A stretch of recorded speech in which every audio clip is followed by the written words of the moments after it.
মসজিদ থেকে মাইক নামিয়ে নিয়েছে, অনেকেই নামিয়ে নিয়েছে। আমাদের বিভিন্ন মন্দিরেও যে আওয়াজ চলতো আওয়াজ বন্ধ করা হয়েছে, কেবল সময় বাঁধা আছে, তার জন্য ওরা চালাচ্ছে, অন্যকে ডিস্টার্ব না করে। সরকার নীতিগতভাবে এই নিয়েছে সিদ্ধান্ত যে বিনা কারণে আওয়াজ বা নয়েজ পলিউশন হবে না, এবং সবাই মেনে নিয়েছেন। কোথাও অধিকার দেওয়া হয়নি কাউকে মাইকে বাজাবার, এবং সেটা পুলিশের সঙ্গে কথা বলে করতে হবে বলা হয়েছে।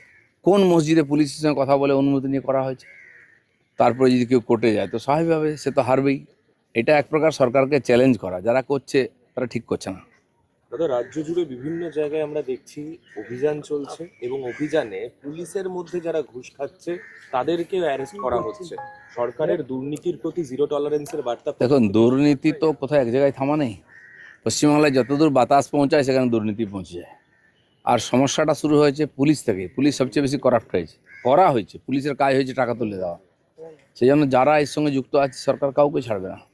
শুরু হয়েছে, যারা করাপশন ধরবে তারা যদি করাপ্টেড হয় তাহলে কি করে হবে? সোর্সের মধ্যে ভূত। সেজন্য সমস্ত জায়গা থেকে করাপশন মুক্ত হোক আমরা চাই, সমাজও চায়। সব জায়গায় একই ধরনের শুরু হয়ে গেছে অ্যাক্টিভিটি।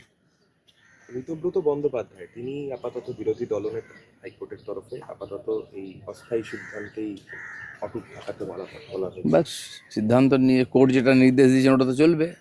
তারপরে যেরকম ঠিক হবে পরবর্তীকালে সেই বিধান অনুযায়ী বাকি ঠিক হবে। আদালতে যখন কেস গেছে আদালতে ঠিক করবেন। কিন্তু স্পিকারের ক্ষমতা আছে, বিধানসভায় তিনি ডিসিশন নিতে পারেন, তথ্য ইত্যাদি তার কাছেই আছে। আর সব কিছু এক্সপোজ হয় না, করা হয় না, অনেক কিছু গোপনীয়তা থেকে অধিকার দেওয়া হয়েছে স্পিকারকে, বাকি তো বিচার্য। নিউজ ইউনাইটেড ইন্ডিয়া, খবর হবে শিরদাঁড়া সোজা রেখে।